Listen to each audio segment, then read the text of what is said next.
Hello. This is me Manasa. Welcome to Manasa informations YouTube channel. విభీషణుడు గురించి మీకు తెలియని కొన్ని విషయాలు. విభీషణుడు రావణాసుడి యొక్క చిన్న తమ్ముడు.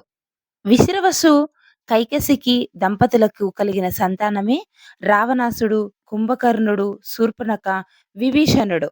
ఇక ధర్మబద్ధుడైన విభీషణుడు ఎలా అమరత్వాన్ని పొందాడంటే, విభీషణుడు బ్రహ్మను ప్రసన్నం చేసుకోవడానికి ఘోర తపస్సు చేశాడు. బ్రహ్మ తపస్సుకు మెచ్చి ప్రత్యక్షమై ఏం కావాలో కోరుకోమనగా, ధర్మం ఎటువైపు ఉంటే నేను ధర్మం వైపు నడుచుకునేలాగా అని కోరుకుంటాడు. అందుకే రావణుడు సీతను ఎత్తుకెళ్ళిన ధర్మం వైపు ఉన్న రాముడి వద్దనే విభీషణుడు ఉండి చిరకాల మిత్రుడయ్యాడు రామచంద్ర ప్రభు.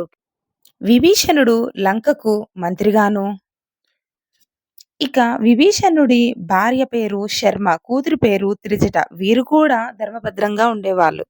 శ్రీరంగ స్థల పురాణం ప్రకారం విభీషణుడు పూరి ఉత్తర ద్వారం ద్వారా సూర్యనారాయణమూర్తి ఆలయం వెలుపలికి వచ్చి స్వామిని దర్శించుకుంటారని, అది నేటికీ జరుగుతుందని